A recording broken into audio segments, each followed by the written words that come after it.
The conversation began again. Girish, I have one desire. Love of God for its own sake. Master, only the Ishvara Kotis have such love. It is not for ordinary men. All sat in silence. The master began to sing in an absent-minded mood. His gaze turned upward. Can everyone have the vision of Shyama? Is Kali's treasure for everyone? Oh, what a pity my foolish mind will not see what is true.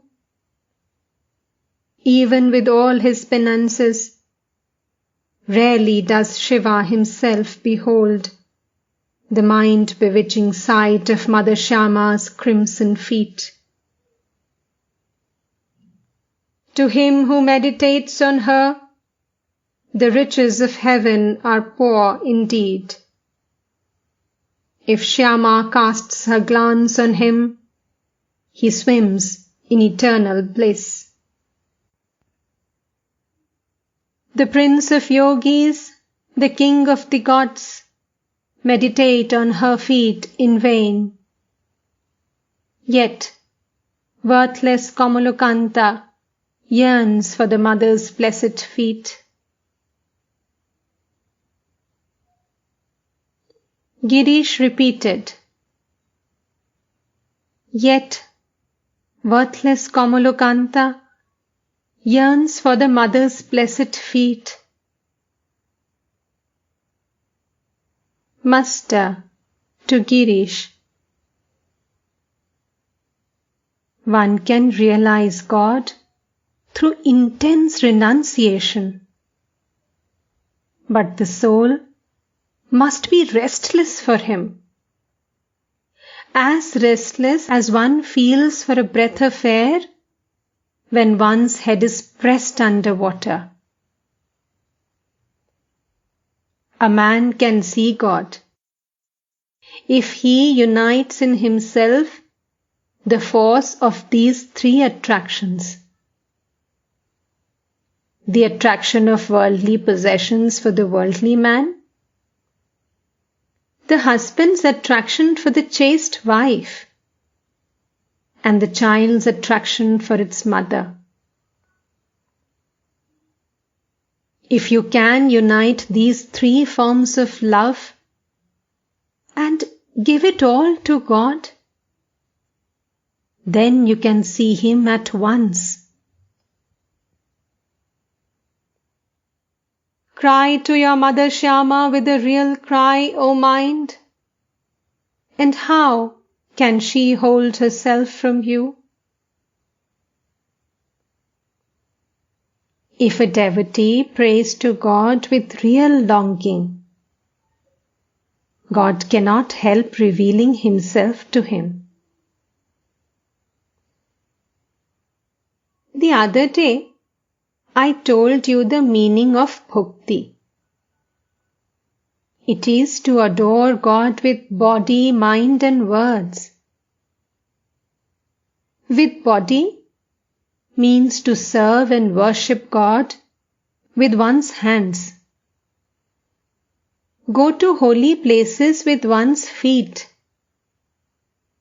Hear the chanting of the names and glories of God with one's ears.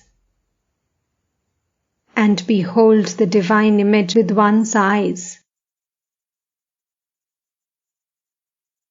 With mind means to contemplate and meditate on God constantly, and to remember and think of His Leela.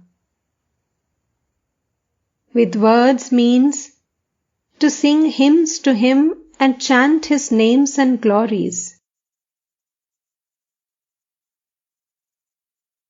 Devotion, as described by Narada, is suited to the Kali Yuga. It means to chant constantly the name and glories of God. Let those who have no leisure worship God at least morning and evening by wholeheartedly chanting His name and clapping their hands. The ego of a devotee begets no pride. It does not create ignorance. On the contrary, it helps one realize God. This ego is no more like the ordinary ego than hinche is like ordinary greens. One generally becomes indisposed by eating greens. But hinche removes excessive bile. It does one good. Sugar candy is not like ordinary sweets. Sweets are generally harmful, but sugar candy removes acidity. Nishtha leads to bhakti. Bhakti, when mature, becomes bhava. Bhava, when concentrated, becomes mahabhava. And last of all is prema. Prema is like a cord. By prema, God is bound to the devotee. He can no longer run away. An ordinary man can at best achieve bhava. None but an Ishwar Koti attains mahabhav and prema. Chaitanya Dev attained them.